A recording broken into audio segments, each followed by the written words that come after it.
Welcome back, everybody, to the Beggar's Canyon Boys. A very special episode. Episode 25, a bit of a not an anniversary, but what do you call that? A nice landmark number.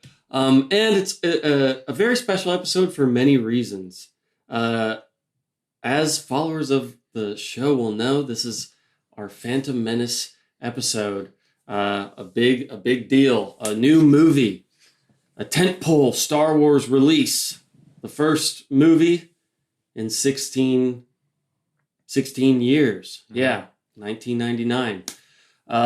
Also a very special episode because today, joining me and Ryan is our good friend, Andy. Hello. Woo!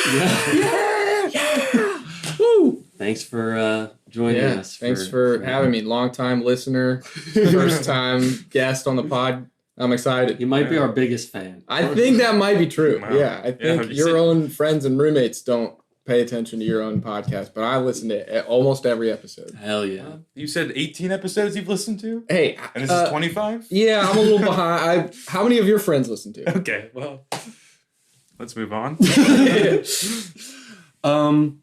Yeah, well, we're happy to have him here. Like I said, we just watched The Phantom Menace. We made a fun Friday night out of it. So, had a couple beers, had a few laughs. And for those who have seen The Phantom Menace, I'm sure you can imagine it's a wild time seeing it for your first time, I'm sure. And we've tried to not really talk about it too much yet, but I think we're ready to dig in. I'll open the floor to just first impressions or general thoughts from either one of you. I guess real quick, Andy, if you want to give your background on love of Star Wars or any connection that you have with this movie or anything. Yeah. Before we... I mean, I do think it's important for me to explain that I am not on the level of Star Wars fandom as you guys. I'm a casual fan. I'm not a super fan. I think Ryan stared me deep in my soul when we first got here, and he wanted to make it clear that although I had a birthright to this, that it was something I was raised with, that he has surpassed my level of fandom. I'm just saying, if you don't know Todd Donita, don't talk to me. I've never heard of that person. Okay. Todd Donita. Todd Donita. He's a Twi'lek Jedi. Okay. So I'm like... I'm gonna heat storm this guy. What does that mean? I'm not a huge... Listen to episode 21. Okay, I'll get there. Hey, don't spoil it.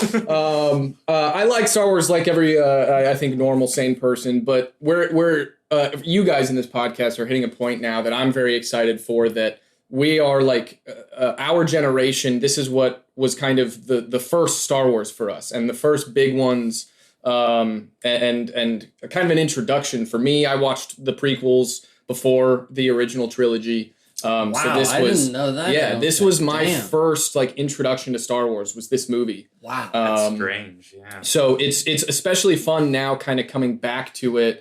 As an adult, I haven't seen it in a long time, and seeing the CGI versus practical, some of the acting and the writing and the storytelling. Oh shit! Yeah, sorry, I was gonna say. Oh, it keeps on. Why does it keep auto trying to connect to my phone? Is it do I need to turn Bluetooth? Yeah, it does that to me sometimes too. Whoops, sorry about that. No, you're okay. Okay, don't use. It should still have been going the whole time. Okay, great. Okay. What was I just saying? Watching it as an adult and there's something really fun now about watching it as an adult and seeing the being able to recognize a lot of the different little things that as a kid I was just amazed at, the colors and the lights and the sound and everything like that.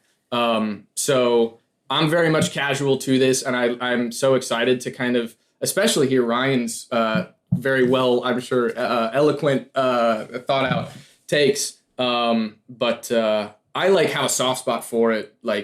Darth Maul, I'll just get it out of the way now and say, is probably still my all-time favorite Star Wars villain and character, just because this was first Star Wars movie I saw. His look is so distinct and for being like a 5-year-old or whatever watching this movie for the first time is just like the coolest thing you've ever seen in your life. So yeah, dude, he's doing flips and stuff. He's with the doing lightsaber, gymnastics. like, He's come on. so cool. The double-sided saber is like the coolest thing that a kid can imagine in this world. He looks like he goes from calm to so mean and vile looking too very quickly. Yeah, it's such a great like caricature of a villain, of an evil, cool villain for a child to see. Yeah. Yeah. He doesn't do really anything other than be like a pure bad guy, like presence. I will say it was very funny, like because he looks so badass when he like holds up the binoculars. It was like, I was like, I feel like you shouldn't be doing that, man. Yeah. I don't know. He's lurking. Get a droid to do that. Like, he does have the droids to do that. Yeah, it's redundant. So it's a very cool, it's a very like impactful movie for me and trilogy. So I'm excited to kind of be able to play off of the like expert who's seen the thing a million times and then a first viewer of the movie. So that's awesome. I mean, I knew it was special to you, and I think I remembered at least that you said this is probably the one you saw the most as a kid, and that's why you wanted to be a guest on this episode in particular. But I did not realize it was the first Star Wars movie that you saw. I mean, you may have told me that before, but my parents were like pretty adamant, like, no, you have to watch the original ones. Even though they're not even like that into it or whatever, they just felt like that was important for some reason or whatever. And so I'm essentially saying that I think you don't have good parents. Your parents are better than mine. My parents were not disciplined, did not care to put me through the proper order. Yeah. No, I'm just saying I didn't know that. That's interesting. Well, anything else before we kind of let Ryan get his first impressions off? No, I'm itching to hear what Ryan thought. Me too. Well, floor's yours. Yeah. Initial thoughts on it, and I'll just like preface by saying I also had initially a pretty negative reception to the first movie. So, and then I learned to love that for its own nuances and intricacies.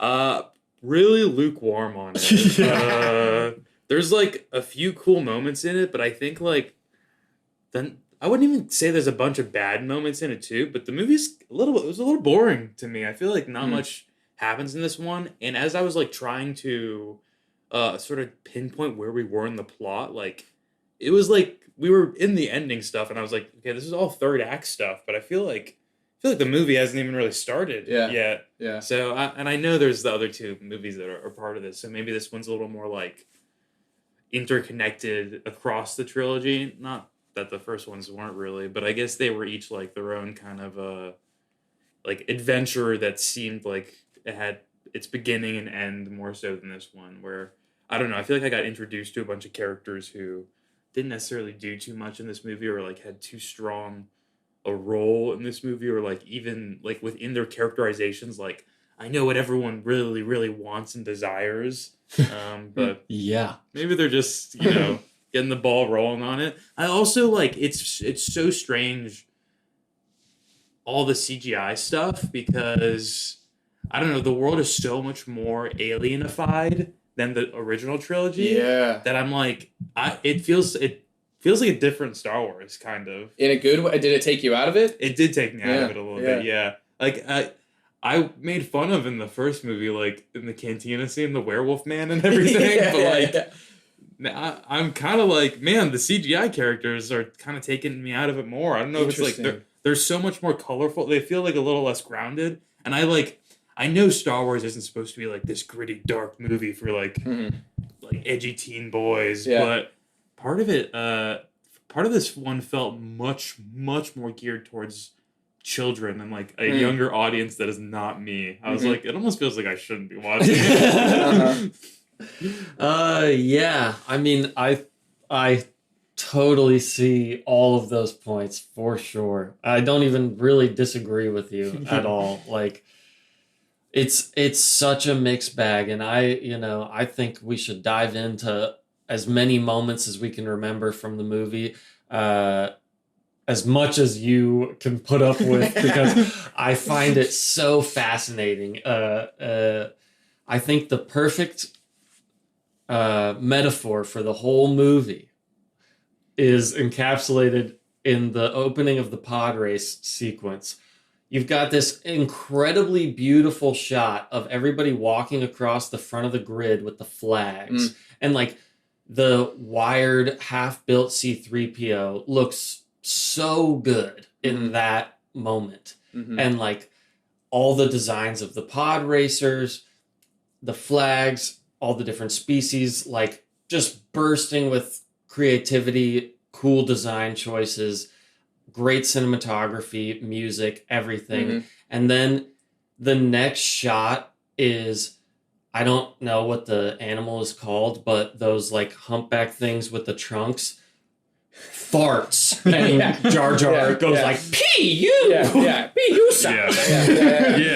That's kind of like the whole movie in a nutshell. Yeah. I feel like Jar Jar maybe is also part of a big part that it felt like so much so much more geared towards a younger audience. Like, yeah, I don't know. The bumbling idiot role like hardly ever works for me, and just like he was doing it cranked to 11. So I mean, I feel like C-3PO is like one of the best examples of an actually good bumbling idiot role in the original movies. Like, at least we enjoyed C-3PO in those. My first favorite character of the Star Wars franchise.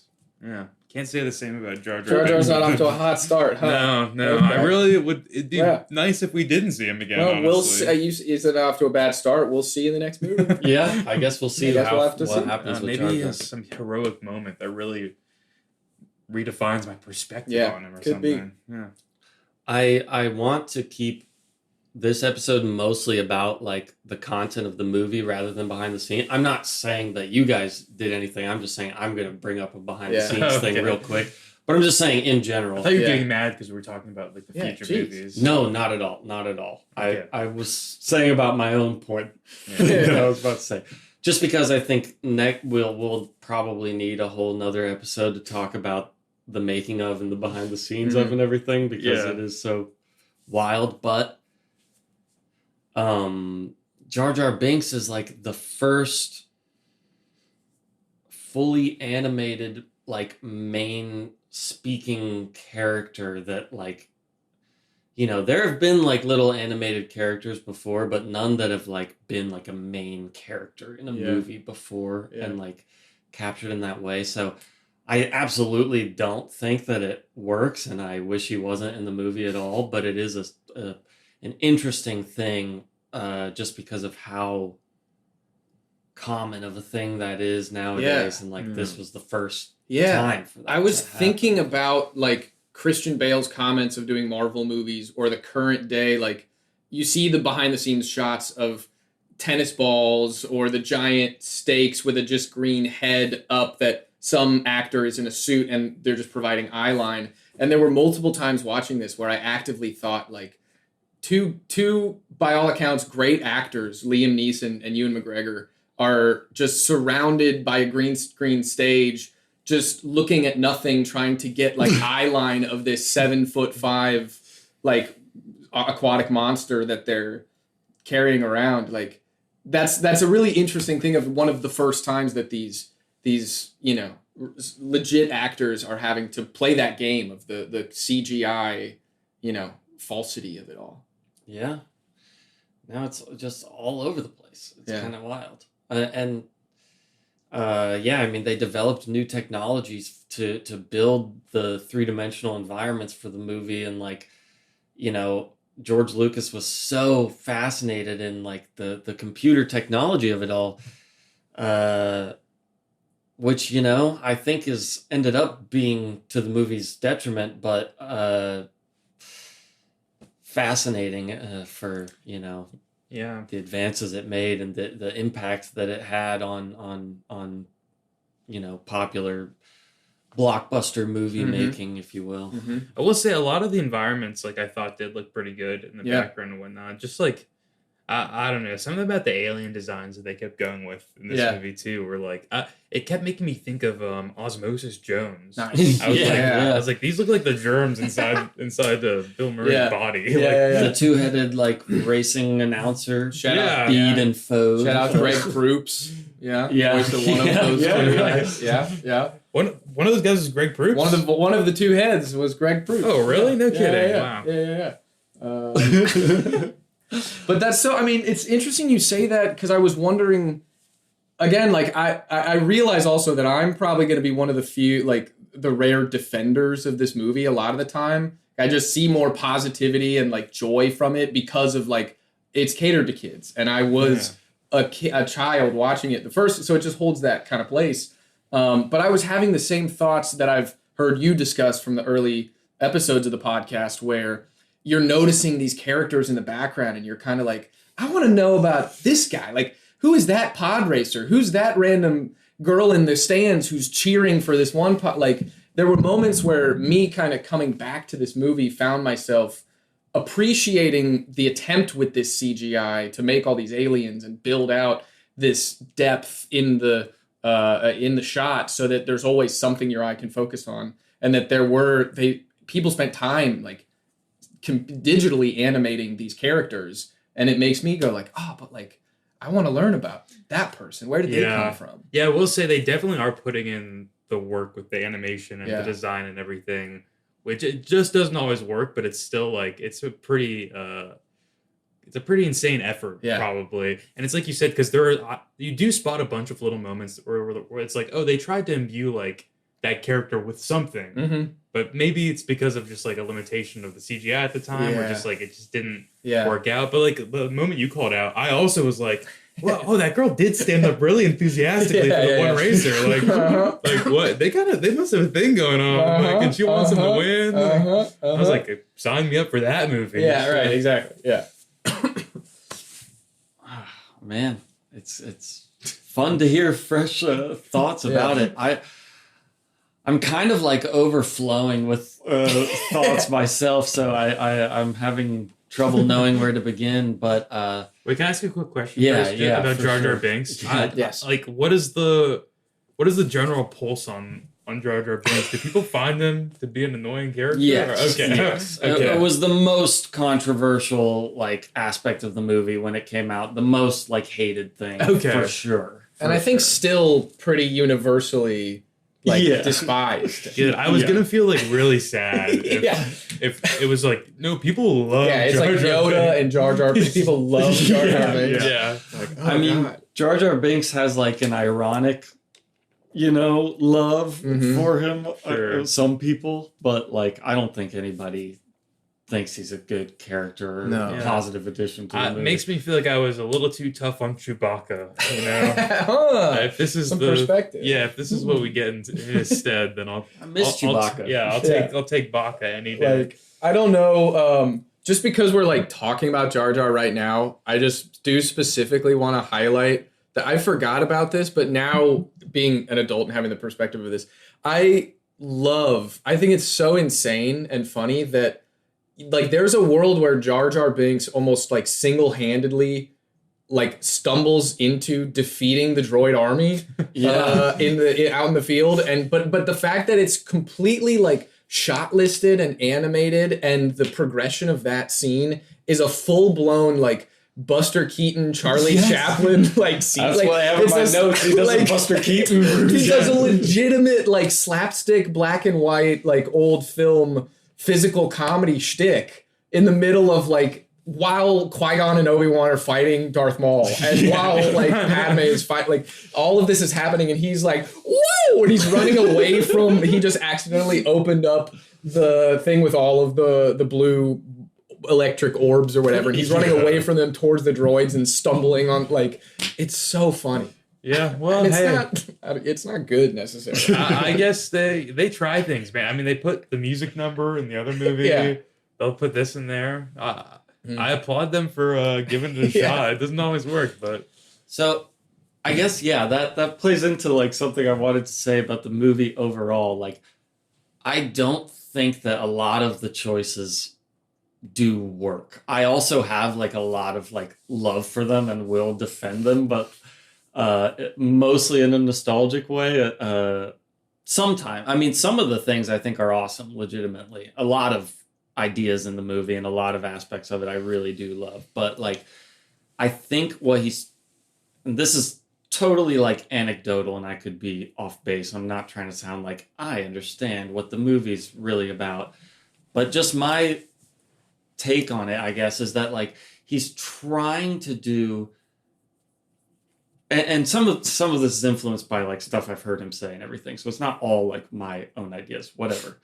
He's trying to do like Star Wars, like Shakespeare, I guess, and like or an older style of storytelling than the original trilogy. And I kept thinking about it in that way while watching it this time, where I'm like, okay, so like it doesn't really work, but like in Shakespeare, you know, they'll have like a super serious moment and then like the drunk guy comes in talking about boobies for like all the dumb people, and then like it goes right back to like a romance scene and then like an action scene and then this and this, and then the way people are speaking to each other like a little bit more monotone and very like grandiose style of dialogue and everything, and like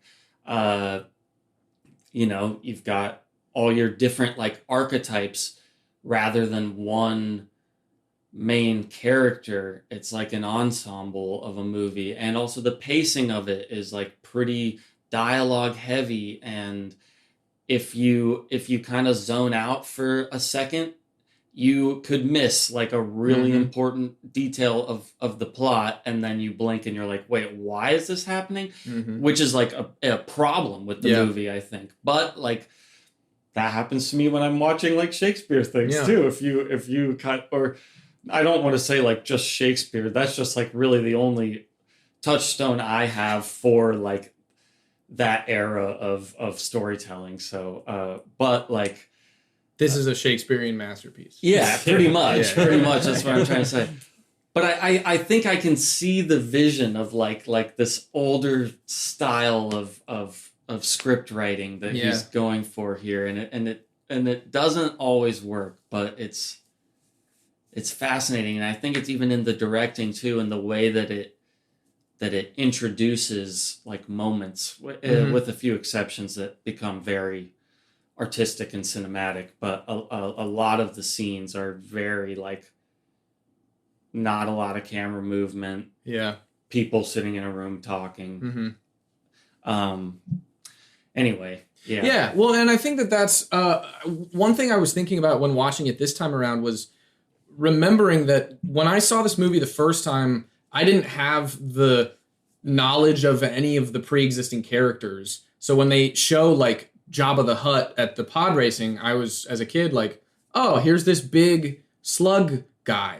Like, I didn't have the like fan service moment of like, oh my gosh, that's Jabba. And but a lot of the writing has those moments where, you know, like we were like looking over at Ryan when there's moments of like, well, I'm Anakin Skywalker. It's like, that's Anakin. We're finally like I'm a person, and my name is Anakin. Yeah, it's like there's a lot of little moments that are set up in that way, like you're talking about in a stage play, like this ancient Greek drama comedy where it's kind of laid out in a simplified way, where it's just like, okay, Obi-Wan, you are, and oh, that's Obi-Wan, or oh, this is this person, that's who this person is, and it doesn't necessarily lend to the most like enthralling moment in the movie, but also it feels like it's a tall task for him to have this whole back, like this is the first movie. I'm sure he had the big vision the whole time of where he wanted to go, excuse me, with the prequels, but like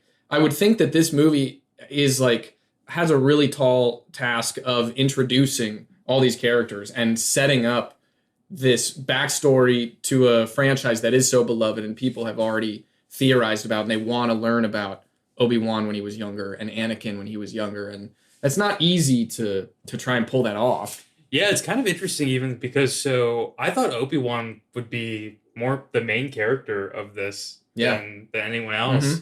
and he kind of doesn't get that much attention until the very end. Yeah. So I guess they're like positioning him to have a bigger role in the second movie, obviously, but I thought that was a little surprising too. And then like a character like Mace Windu, who I've just had like his name associated with these prequels for a long time. Yeah. Also was barely in it. Barely Yeah. in it. Yeah. And all he does is sit in a chair. Yeah. Yeah. And I feel like I've heard Samuel L. Jackson tell stories where he's like, I wanted a purple lightsaber or something before. So I don't know if that happens later or like. I don't know what's Okay. All right. We'll see. We'll see. We'll have to see what happens. Okay. Yeah, that's so funny though. Like, I don't know. I wanna know your thoughts about all the aspects of it. So I guess I don't know. Should we jump into just going through the movie a little more methodically, or any more overall impressions or anything you want to say? I want to point something out very quickly, and that's that your first impression of Yoda was the CGI Yoda then. Yes. Not the puppet Yoda from Empire Strikes Back. Correct. I feel like that's crazy. Yeah. Like, do you think one looks better than the other? I think that the CG one looks way better. That's crazy. Because as a kid, like that's what Yoda looks like. That's what Yoda looks like. I didn't even say that, but it's just crazy to hear. And when you're like 6 or 7, you don't see the digital aspect of it as much. Like you're fooled. Yeah, so much easier, right? Like when you were a kid watching all of these big movies or Jurassic Park, like you think it's real. Because you're a dumb kid and you don't like recognize. Even to me though, I was like, the blotching of his skin is way off. Like, that's not what Yoda's skin's like. But so then the first shape time of his head is different. The first time I saw the practical one, I was like, this looks so goofy. This looks so dumb and silly and fake. Rummaging around the little lunchbox. Yeah. No, that's amazing. That's beautiful. This looks so stupid. You know. No. Yeah. I thought he looks great. Admittedly, they both probably look silly in their own ways. Definitely. Yeah. Well, that's interesting to me though. Yeah. I will just say this also. In The Phantom Menace, when it came out in theaters, that Yoda was a puppet. And then when they released it on DVD, and now essentially anywhere you watch it, it's replaced with CGI Yoda. Interesting. So it was probably still, since the first time you saw it was probably on a DVD or VHS. Because I was like 4 when this movie, 3 or 4 when this movie came out. See, prequel kids ruined it for everyone else. Yeah, you're welcome. They get retroactively changed. You're welcome. Things. Perfection. Just saying, like, not just because it made me think of that because you guys were talking about it. So, like, I don't know. It's interesting. I don't understand why they felt the need to change it in this movie, especially because he really is just sitting in a chair and then he walks back and forth, and the one scene at the end is all he does. So, like, I don't understand why you don't leave it as a puppet, but whatever. I think from what we've heard about like George Lucas and everything, he's just really into the technology of it. Yeah, so absolutely. I think he would have been like, no, even if it's like a little more costly to do, which I don't know if it is or not, to do the CGI, I think he would want to do it. Yeah. Yeah. I mean, there's a great like making of special that like I feel like is so insightful into like George Lucas's thought process. You have to, kind of pierce through the superficiality of like what they're trying to market with the movie for the special, but like it's there. Like I don't know, it's pretty interesting. Yeah, maybe I'm trying to stop myself from going down a whole rabbit hole of the CGI, especially if you do like another episode of just the behind the scenes of this movie. But it's that was something I was looking out for a lot this time, was the balance of when like creatively did they choose practical versus digital, and keeping in mind what you're saying of that he was probably just really excited to use this new technology at his disposal. And I think in a previous episode you touched on the whole like creation of Skywalker, or like that they kind of pioneered some of this technology, right? Yeah. So the fact that like the Viceroy and some of these characters were practical and special effects, makeup, puppeteering and everything, but then the choice to make someone like Jar Jar 100% CG, which to me, like, there's so much about this movie that the CG really is like great for the time, for 1999. Like, it looks really good. The depth of Coruscant and all the ships flying around. Like, there's so much about it that looks really, really good. But every time I saw Gungans, and Jar Jar especially, it looked awful. Yeah. Like, it took me out of it so much. So it's fun just seeing the balance of when did they choose to, and knowing how much money goes into the budget of these movies. Like, they have to pick and choose certain battles. So the fact that they stuck to Jar Jar is going to be 100% CG, where other things were practical and arguably look better for it, is just such an interesting. I'd love to be like a fly on the wall for those decisions. Yeah, I feel like we saw stuff behind the scenes previously with that Jar Jar puppet where it was like really difficult to work with or something too. So I can see why they move full CGI there, even if it looks worse. Yeah, I think it's like he was so like tired of how hard it was to make the first 3 movies. And I'm not saying making this one was easy, but I definitely think he got so fed up with how difficult it was to show what you wanted to show with practical effects, and was like, I can tell really whatever I want with this. Yeah. Like, and also it's much more like time effective. I can get the desired, like I can control every like millisecond and angle and everything about this, you know. It's not gonna storm and destroy my set if it's all, you know, on the computer. And he can just sit, it wasn't literally him doing it alone sitting in a room, but there is that aspect of like isolation where it's just, you can just have a team of, you know, VFX editors or CG animators or somebody who just sit in a room alone and do this, rather than a whole set of people trying to make sure that the makeup is correct and the prosthetic is lit the right way. Like, that control plays into that too.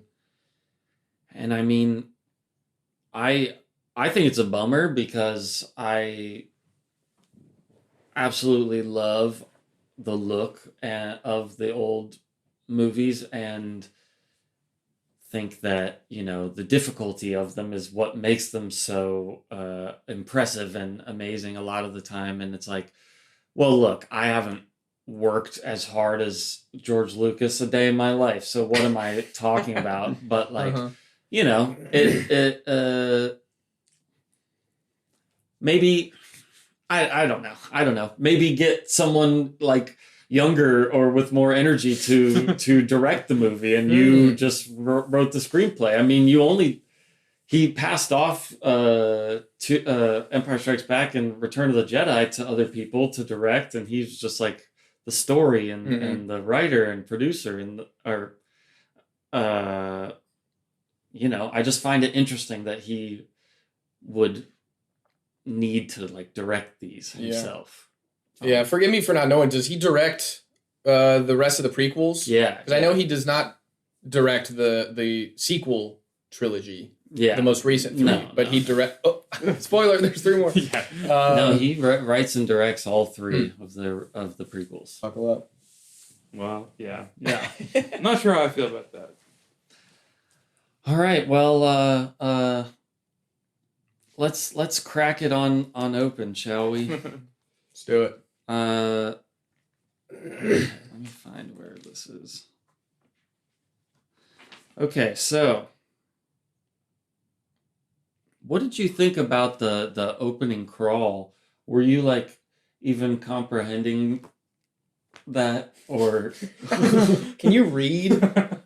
Well, I just find it still like very confusing, even though I've read it like 25 times or whatever. Like, no, truthfully, I do think like as I was reading it, I was like, okay, I don't need to pay too much attention to it because the movie's gonna start to fill in some of these blanks anyway. I was like, there's a trade issue going on. Yeah. That's exactly how I've thought every time I watched it as a kid, and watching it this time, it's like, whoa, the first. And like, this is so cool. Star and then Wars. Like 3 lines scroll, and you're just like, okay. Like, oh, this is a lot Get to the more movie. reading than I thought it'd be. Yeah.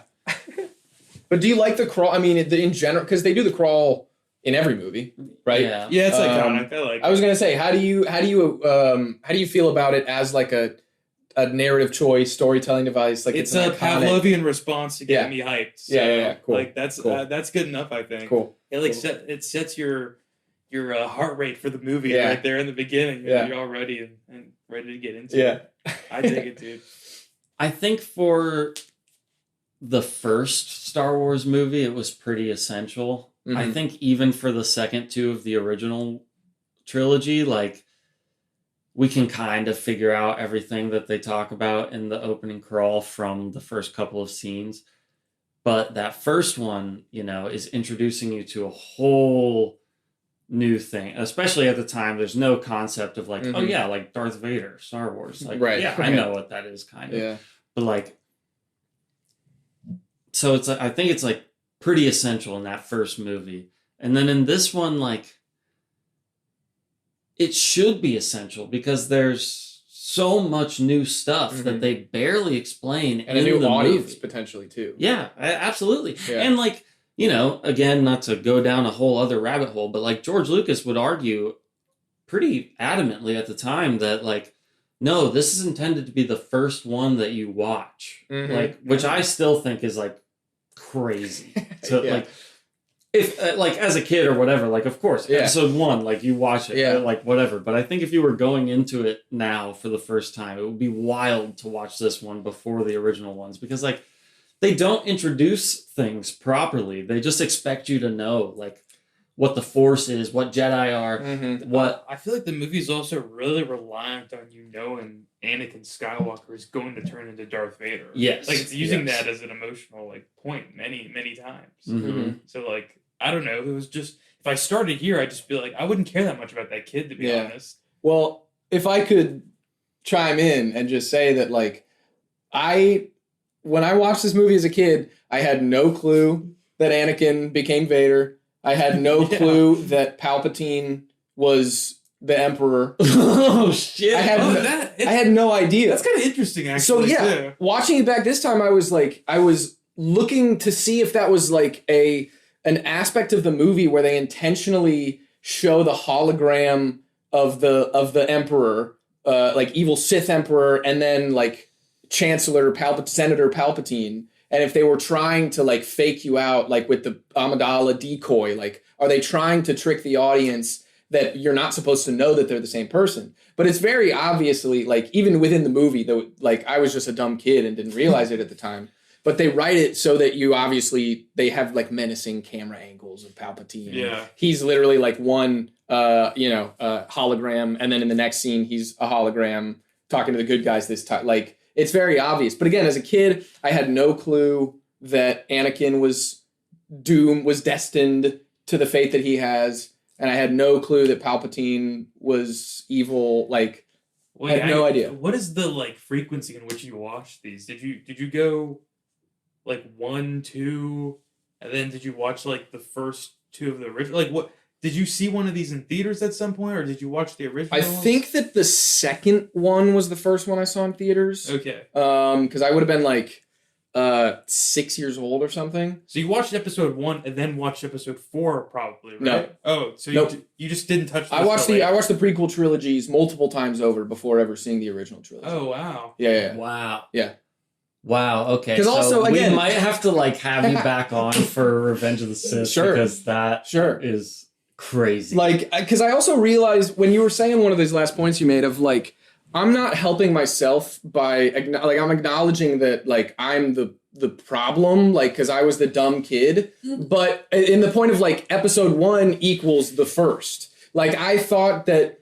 Like, that is correct. The order of the movies are supposed to be 1, 2, 3.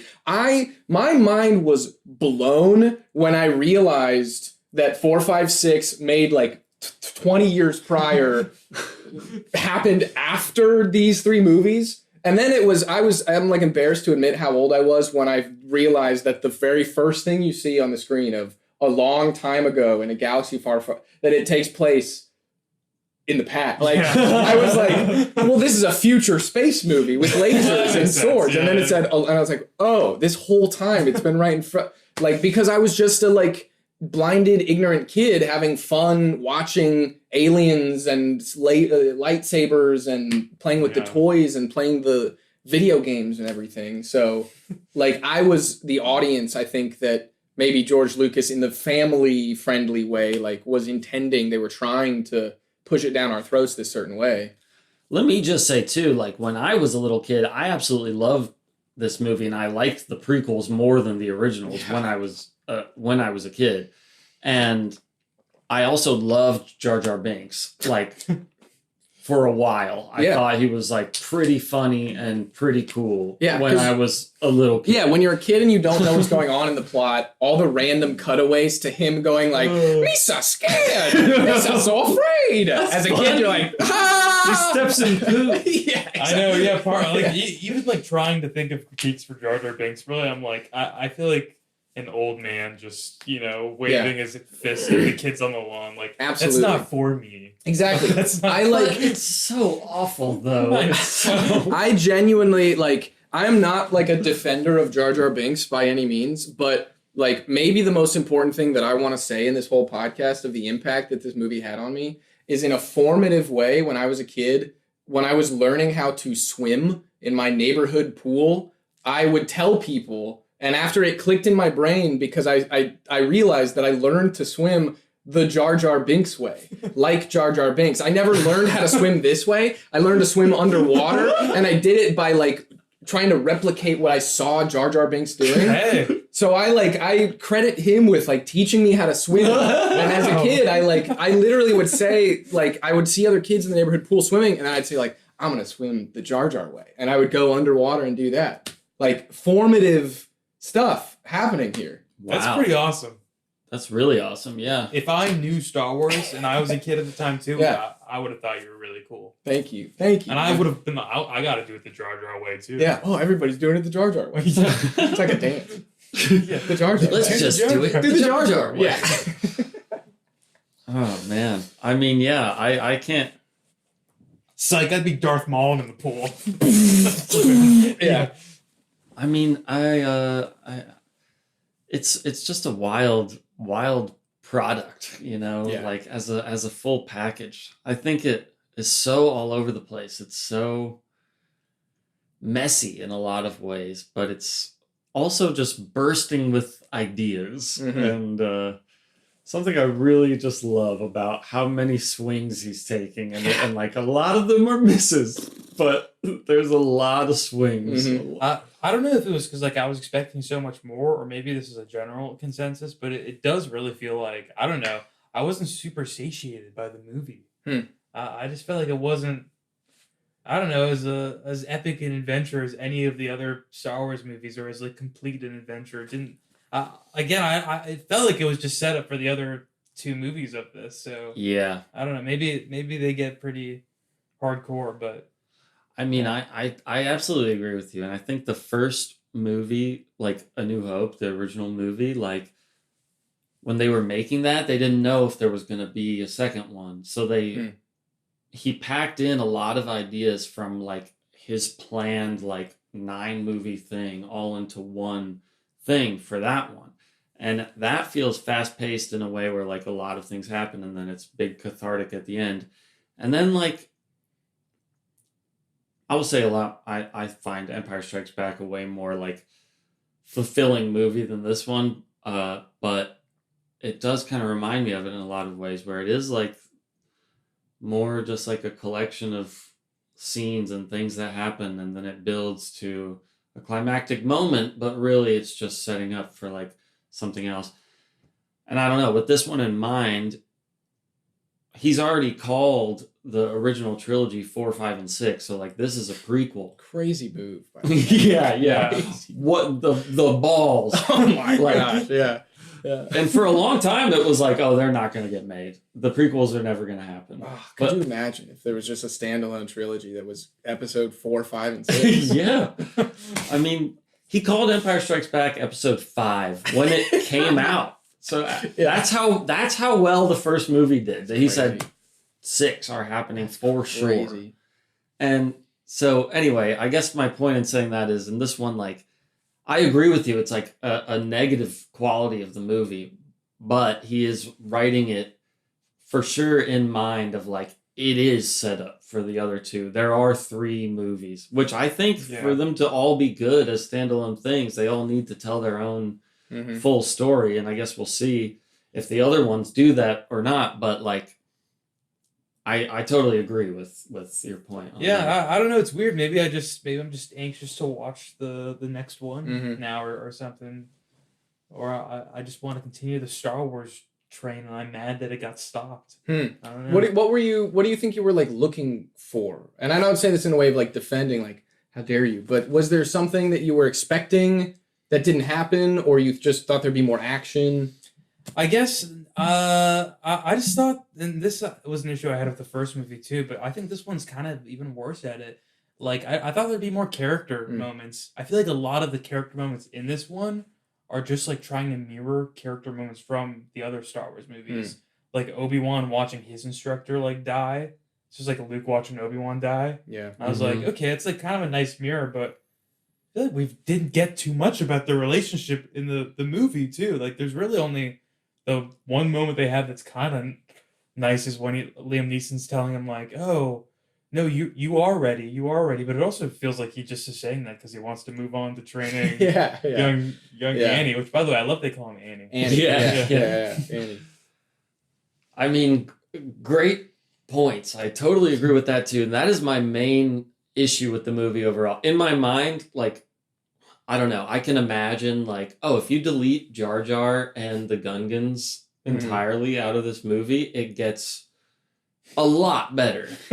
Just with that change alone. It still has like a lot of problems beyond just Jar Jar Binks, but like that makes it so much less annoying and like so much more watchable and just able to like focus on like what is really happening in the movie. Yeah. Honestly, I feel like a secondhand embarrassment watching some of the Jar Jar scenes. Yeah. I was like, I really shouldn't be watching this.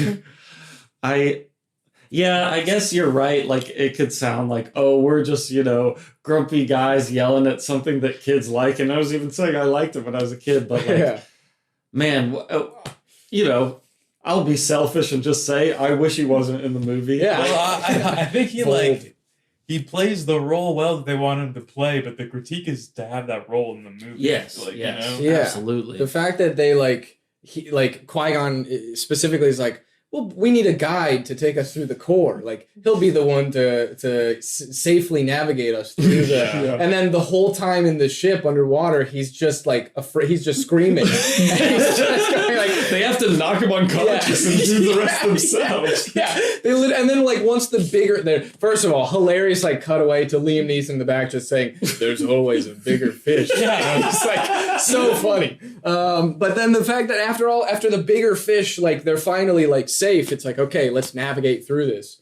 And Jar Jar has no, and then they're like at Naboo. They just have made it through the core with Jar Jar just constantly annoying them and saying like, big grouper fish! It doesn't happen because they didn't want it to happen this way, but he could have gotten them diplomatically in trouble, like with Luke's grandma, Mama Skywalker. He's like being rude at the dinner table and stuff. Like they don't have control over. He grabs his tongue. He's a loose cannon alien here, and it's just messing things up. In the marketplace, when he doesn't pay his 7 whoopie oopies from I mean, he could have blown their whole operation right there. Why do they bring him into town off the ship? Padme comes up and is, when she's pretending to be the handmaiden, and Captain Panaka's all like, hey, the queen wants the handmaiden to go with you guys. And Qui-Gon's like, no, we can't draw attention to ourselves. So that's why me and Jar Jar Binks are going into town together. Like, they do not explain why Jar Jar or R2-D2 is going in. Well, I guess R2's there to show the plans of what they need for the and R2's hyperdrive. cool. Don't bring him in. No, R2's great. R2 is great. I love R2. But I guess, okay, my point before I got sidetracked on Jar Jar was that I agree with you. I think that is my main issue with the movie, besides Jar Jar and like some CGI things and whatever, is that the characters, like, oh, please give me more. I want to love these characters. Like, and I do love them because, like you said, I was introduced to all of them when I was a little kid. I associate so much more than just what is actually shown in the movie with all of those characters, pretty much. Like from video games, toys, comic books, just, pretending to be them, having a lightsaber and thinking like, oh, Qui-Gon's lightsaber design is so cool. So that makes me think like he's an awesome character. Like stuff like that. So like that I still cannot like detach from my brain because I love it. But wishing that it was better than it is and wanting there to be more interactions between characters, more moments, like you said, of Obi-Wan and Qui-Gon's relationship. Please let that be a strong aspect of the movie. And you're absolutely right. It's not. And I mean, I'll get into, kind of my little fan rewrite of the movie. But my main thing is that the movie should revolve around Obi-Wan as the main character, going on a journey of like being Qui-Gon's naive Padawan, feeling jealous of like, well, Anakin, like, but I thought I was your Padawan. Like, what do you mean you're going to train another guy? And like, oh, you defied the council once already. Like I'm young, so I trust the Jedi Council because that's like the system of power and my master is going against them. Like, this guy's crazy or whatever. And then it's the nice moment of like, no, Obi-Wan, like the only reason I was willing to take Anakin on as a Padawan is because you're done. You're ready to be your own Jedi. Like that's and they try to hit like some beats of that in there, but it's pretty weak. Like, but if that was like the strong like core of the movie, like, man, that would be lovely, I think. And again, knowing what I know about Jedis and how like they can just be kind of coldly pragmatic sometimes, I'm not left even 100% sure that Obi-Wan Kenobi at this point is like ready to be a Jedi. I don't know if he just wanted to train Anakin quicker because he was going to get turned away otherwise. Like I could see him doing that. Absolutely. I think that's an issue with like Qui-Gon's character too, is that he says things like, or they kind of want him to be like the rogue Jedi that like is like a bad boy and he's like more of an empath than the other Jedi are. But then the way he acts and a lot of the things he says are like some of the most like pragmatic, like I'm not here to free slaves. Like I don't like he shows like extreme like sociopathic tendencies in this movie, I feel like, whereas in other moments they want to position him as like, oh, he cares more about like people than some of these like high-minded Jedi thinking about like the universe or whatever, you know what I mean? And it's at odds with itself, I think. To me it felt like I don't know, maybe I'm reading too much into like some of the stuff he said about the prophecy. I was like, okay, whatever, Star Wars, throw a prophecy in there. Well, who's Anakin's father? Oh, yeah. He didn't have a father. I don't know. His mom's the Virgin Mary. Just started caring. Yeah. The prophecy. Anakin's Jesus. I have no clue what my point was. The prophecy and Qui-Gon. Stuff Qui-Gon was saying. Oh, yeah. He just, like, he seemed, like, ruthlessly stuck to that dogma, too. So I was like, okay, this dude cares about the prophecy so much. He's just trying to push forward that this kid is, like, the idea of it or whatever, but... I know. I wouldn't it be so much better if he just cared because it was a boy with a lot of potential to be a strong Jedi that was enslaved, and he thought, oh, how sad this is that this bright, person with so much potential is trapped in a horrible life. Like, let me take them away from that. But instead, you're absolutely right, that he seems to only care about, like, well, it would be kind of cool to be, like, the master of the chosen one, right? Well, I also feel like those moments are just kind of, like, not given the time to get, like, fully fleshed out. Because because it's funny, there's parts of me over here listening to you guys say that where I want to be like, no, they got that. They showed the Anakin, or the Obi-Wan Qui-Gon, like, relationship. They had these moments. Oh, they do. No, you're right. Yeah, you're totally right. And ultimately, like, it's not a very consistent character, but there's those moments where, like, you get the chance to see some of this from Qui-Gon, where he learns that the, like, midichlorian levels are off the charts in this kid. And Obi-Wan's like, but what does that mean? And Qui-Gon just goes like, I'm not sure. wipe to the next scene. Like there could have been a moment there where you get to explore some of his inner philosophy of like, no, but this is the right thing to do, or this kid could be the one who frees all these slaves, or could be this, could be that. But instead it's just like, cut to time. We don't really, we have other stuff we got to get to. So Qui-Gon's just going to say, I don't know yet. And then move on. You're totally right. And like and even in the editing, it's like, okay, and now I don't even have time to think about that because there's a new conversation happening about sign this treaty and do this, and like, oh, the people are dying. Oh, what if it's a diversion and blah blah blah. We got to go here and here, talk to these and these people for. I mean, I don't know. It's kind of all over the map and hard to. Like it doesn't give moments time to breathe while also having not that much happen at the same time. Somehow. Well, I think, in my keeping consistent with my stance as I've expressed it throughout this podcast, I always thought Qui-Gon was so like cool. And I again almost like teared up when he dies. Yes. Because I love buying into this like potential of a trilogy that he's the lead of, like because he's so firmly like the main focal point of a character of the story, and him trying to take Anakin out of his situation, but also this time now getting some of the context of the Obi-Wan relationship and what that eventually means, and I don't, maybe with some of the questions you asked earlier, I don't know if this is going to be totally understandable or if this will blow your mind, but like when I see Obi-Wan Kenobi, I never think of old man white hair, original trilogy Obi-Wan. Like Ewan McGregor is Obi-Wan Kenobi, and this being the first introduction to it, and the weird ponytail and one like single rat tail, like ponytail and rat tail.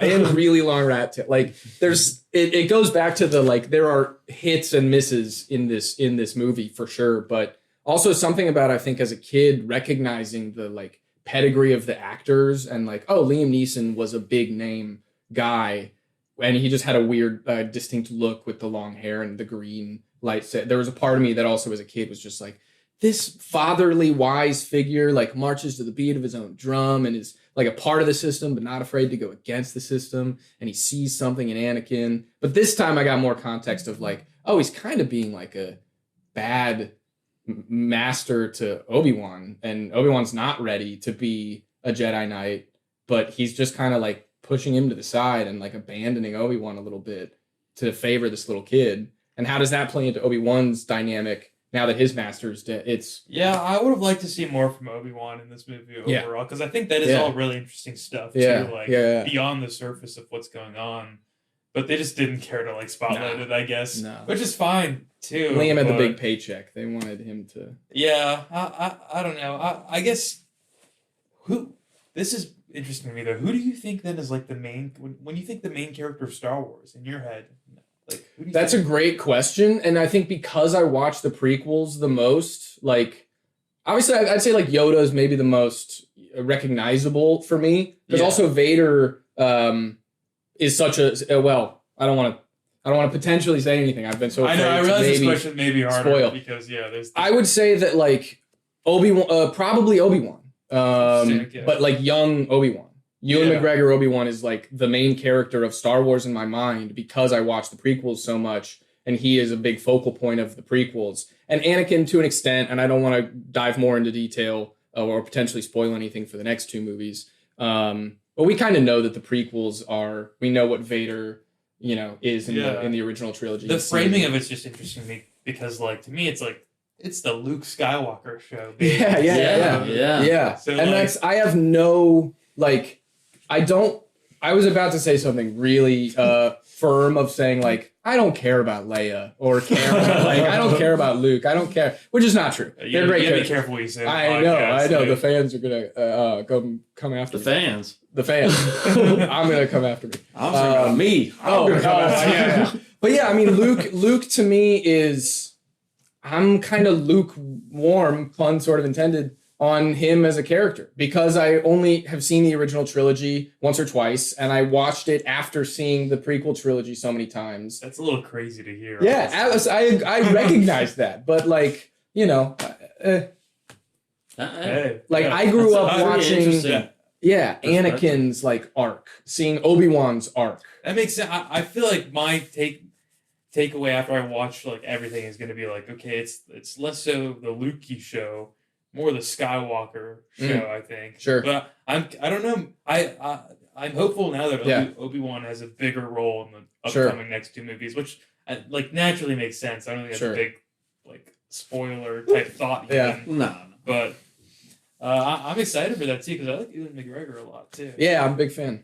I think it's hard to say who the main character of this movie is, too. Like, I almost feel like it's Anakin.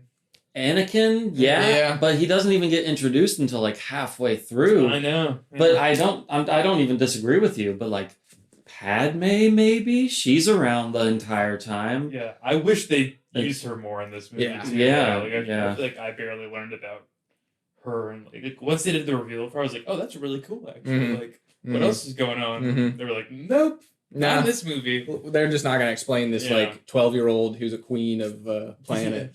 Yeah, and got like manipulated by the older by Chancellor or Senator Palpatine at the time. I mean, he's Chancellor by the end of the movie, but that's no spoiler. Get his title. I didn't say spoiler. okay. Well, he's Senator at this point in the movie, but he fully like just manipulates a child into getting him to be in charge of the government. Mm-hmm. So like that is a really like you said, it's kind of under the surface and in spite of the content of the movie and what they choose to focus on and show you, like there's a lot of cool stuff going on in the plot, and the story I think is like pretty cool and fascinating. It's just told in a messy, strange way that doesn't always give the interesting things the attention they deserve, I guess. I will say, since we're talking about him, Palpatine, I thought was done pretty awesome in this movie.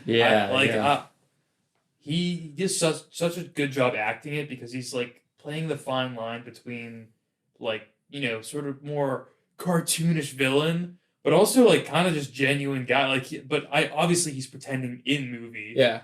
But like he plays it off well in the movie too. Mm-hmm. It's like, man, you almost, as he's saying these lines, you're almost like, yeah, that's a good point. Like, smart, Senator Palpatine, very smart. Like, but no, he's scheming.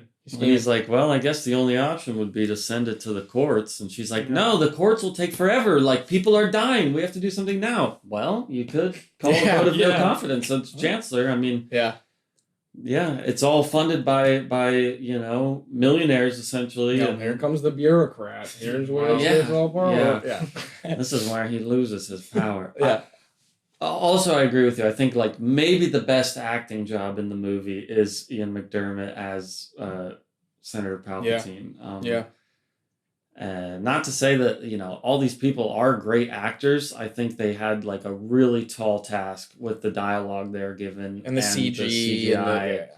A lot of aspects are tough, but I don't think that a lot of people end up doing a good job. Natalie Portman, like, pretty bad. Yeah, kind of stiff a lot of the time. Great actor. I don't, and she's also so young in this. So I'm like, I'm not even like being judgmental of her as an actor or anything like that. But like the finished product is kind of rough. Her line delivery, I feel like, and like a lot of Liam Neeson stuff as well. Like, another amazing actor that is kind of, I don't know. Sometimes he does a really good job. Some stuff is cool, and then other times it's just you can see through the guise of this film, and it's like you're in a costume on a green screen, and you're saying some insane. Even him like dying, like I was like half fighting off tears and half like, come on, Liam, what are we doing? Like, promise me you'll train the boy. It's like, okay, come on, Liam. Hey, how come when he died he didn't just poof up into smoke and clothes, like Obi-Wan did? That's shutting the box on that question. We got a Viking funeral. I am. I'm just kidding. Nice visual gag for the podcast. Yeah. For the audio. I only won't listeners. answer it, but it's not that big a deal. But you don't get it yet. It's not Okay. Christmas. You can't All right. open the present. All right, Um, he's coming back. He's not dead. He didn't poop up in the smoke. Since I do, Darth Maul's coming back too. Yeah, we didn't. I do think it's. I love that we started going sequentially, and we said, "How do you feel about the opening crawl?" that's all we talked That's about. all we got. And we just gone on tangents. But I'm gonna aim. We're covering a lot of. Yeah. stuff. I'm just gonna keep us on a tangent, and the Yeah. fact, because one thing that I was thinking about that I wanted to ask you specifically, kind of as the precursor of like, are you the kind of person where you like know actors really well, names and faces and filmography, and you recognize them, and that plays a part in why you see it? Is casting and the recognition of them like important to you in movies? It's not important to me. No, like I don't necessarily like if there's a the future Star Wars movies. I'm not like, ooh, they have to fan cast like I love Jesse Plemons. Jesse Plemons should be a Sith Lord.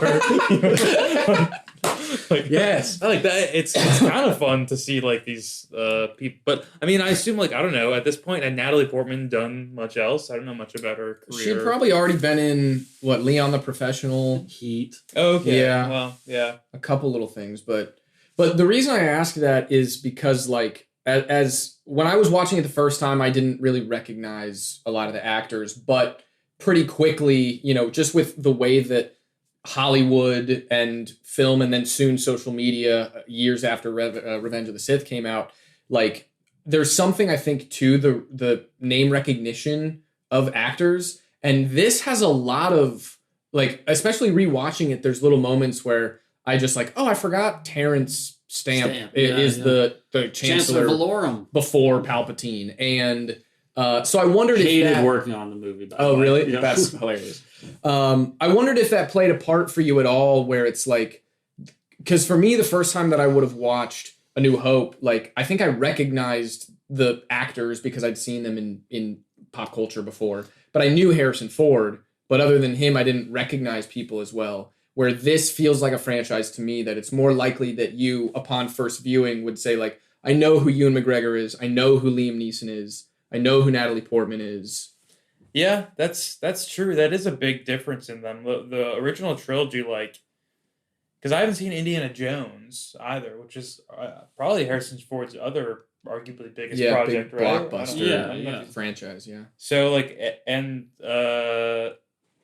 most of those actors I'd never seen really in anything else before, which actually maybe helps them a little bit and helps me get more immersed into that. Sure. Like, I was like, oh, you are this character, and like, that's kind of all I know you as. Whereas like Ewan McGregor, I'm like, hey, you were in Doctor Sleep also, you know, like, so maybe, but it's probably like a small little hurdle to get over in the head with that. Yeah. But Samuel L. Jackson appearing, it's not like, oh, that's Samuel L. Jackson. Well, no, that one's a good point though, because it's Samuel L. Jackson, I kind of expected it to be much, much more significant a role in the movie. Yeah. And then he's just there. Yeah. I'm like, okay, I guess. But I'm like, Samuel L. Jackson was big at this time already, so. That was kind of the outlier to the point I was going to make about it, where like, in retrospect, these are all like very famous people, but at the time, Natalie Portman, like, yes, she had been in stuff before, but wasn't necessarily like a household name. Like Ewan McGregor, Train Spotting had already come out, but again, in America, not like a famous celebrity or anything. Right. Really, I think out of the main cast, Liam Neeson is like the only like known lead actor. Yeah. And I think he's trying to do the same thing as Alec Guinness in the original movies, because at the time Alec Guinness was like pretty famous as in terms of acting, I guess. And Harrison Ford, yes, he had been in American Graffiti and some other stuff, but Star Wars is what made all those people like famous. Right.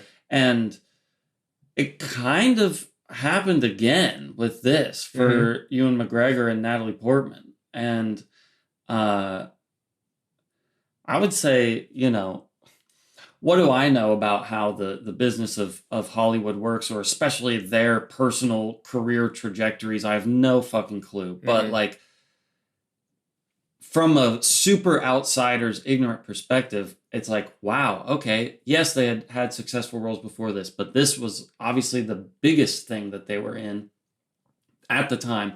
Then both Natalie Portman and Ewan McGregor went on to have like way bigger careers than either Mark Hamill or Carrie Fisher in acting. Right. I mean, Harrison Ford is really the only one who became a movie star out of Star Wars the first time.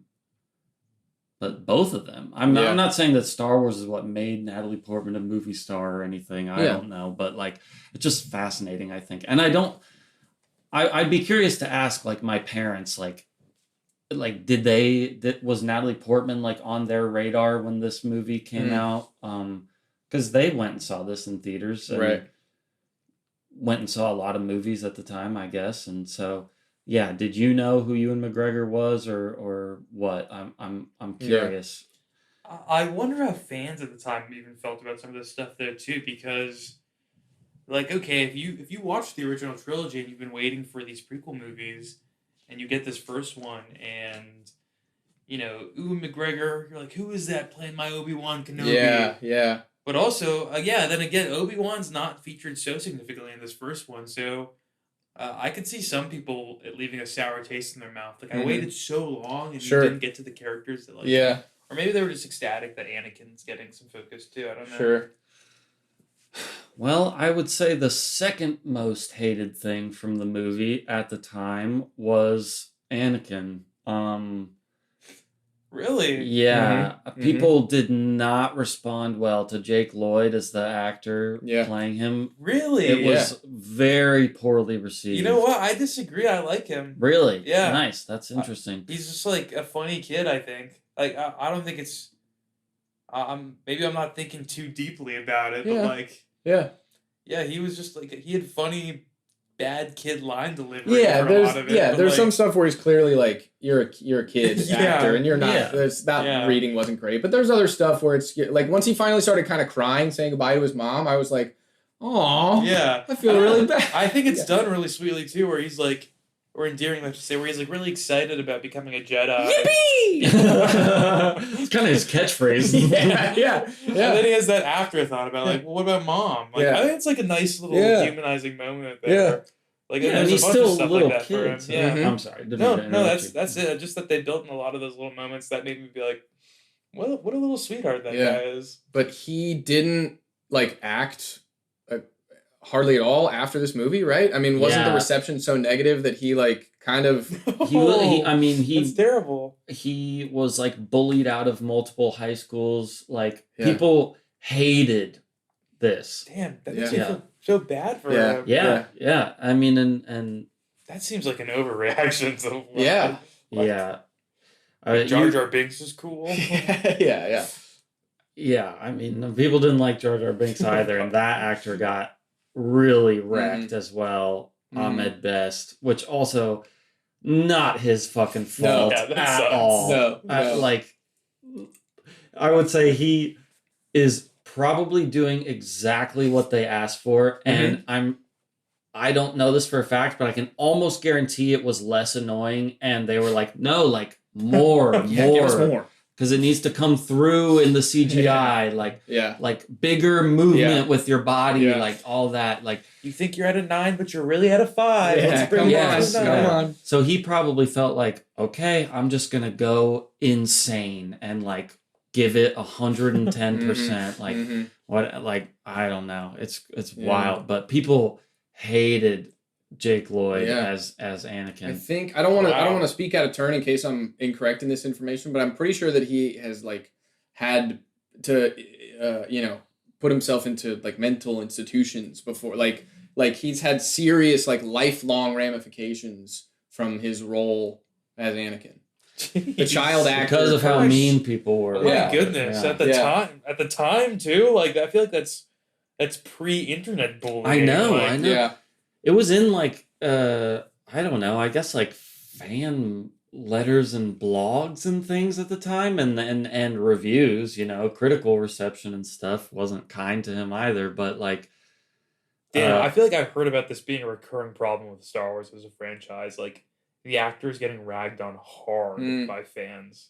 Yeah, I mean, people are just mean, and it's like, I don't know, these actors, okay, for Jake Lloyd excluded, because he's literally a child, Yeah. but like, adult actors, they could be a nice person, they could be a shitty person, we have no idea. Maybe they deserve to be, like, made fun of or something if they're a bad person. Whatever they do in a movie or a TV show, the decisions that the character makes, even if you think the actor is being kind of cringy, maybe you don't think they're a good actor, but like, it's kind of on like the writing and the directing and the acting and the editing and everything to make it look like a good performance. Like, you can't just be like, that actor ruined the movie. He deserved to die, actually. Yeah.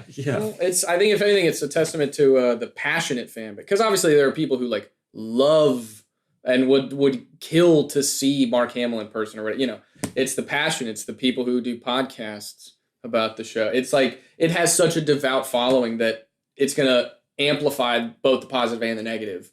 So then people who are hating on certain performances are then going to take it too far. Yeah.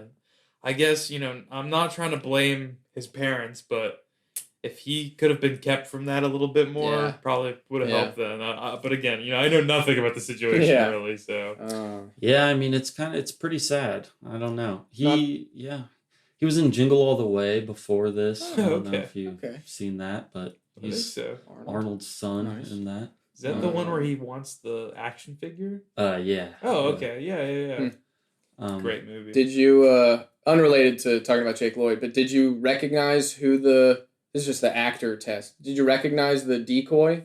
Amidala's decoy? Yeah, I was about to bring that up. No, who was it? First of all, I'm burying the lead. Did you recognize that there was a decoy? Yeah, because I cracked a joke in the middle of like, it was a decoy the whole time when she revealed it, but there were times where I think it was like very clearly like, Natalie Portman, kind of back to the whole actor discussion of like, you recognize that person where she's supposed to be like the bodyguard, but it's clearly Natalie Portman. So when did you realize the decoy? I didn't realize there was a decoy until that moment. That's awesome. But maybe because there's a lot to be looking at, but that also means that the person who was cast to be the decoy like did a good job and looked like her. So you didn't recognize who the actress was? No, I didn't. Who was it? It's Keira Knightley. It's a young Keira Knightley. Oh, really? Yeah. Huh. Okay, I'll have to like non-speaking role. See it again now. Well, she talks a little bit. Oh, well, but I also noticed because there were times where she's like talking, but I was recognizing, wait, that's the decoy. So I wondered, did they try and pull some like trick where Amidala, Padme it's her voice. But then even in the editing of it kind of sounded like Natalie Portman the whole time. Yeah. Even when it was the decoy, but it's possible. A ton of the movie is ADR also. I noticed a lot of ADR, but Keira Knightley. Keira Knightley is her when they are kind of walking down the steps and being escorted by Newt Gunray and the battle droids, and she's in like the black outfit with like this whatever, and then for the majority of the time when they're on the ship, it's Keira Knightley. But then when they're on Coruscant and they're in the Senate, it's Natalie Portman addressing the Senate. Yeah. So they do like switch it up even before the reveal. That's fun. Okay, I gotta go back and see back that and back and forth. Well, I told you this last episode, but so like my brother-in-law had kind of spoiled a prequel thing for me because he was like, Natalie Portman plays two characters. I was so confused, like trying to rack my mind what he meant by that. Yeah. So now I know. It's kind of just wrong. Yeah. That's why I told you. I was like, sort of. It's one person, really. But yeah. Her character plays two characters, I guess. Yeah. Padme and Queen Amidala. Yeah. Well, I'm excited to see what her role in the future movies are too. I feel like the second role-playing book that came out that I first saw Natalie Portman dressed as like a Star Wars character on that I accidentally went into instead of the original one showed her in like Jedi gear. So like I feel like I know she becomes a Jedi unless I'm just making that up. I don't know. I can't trust my memory. I don't know. And these gaslighters won't help me. Sorry. I don't think it's gaslighting if I just don't speak. We're just protecting you. Yeah. By not telegraphing the truth through your facial expressions, that's gaslighting. Gaslighter. Gaslighter.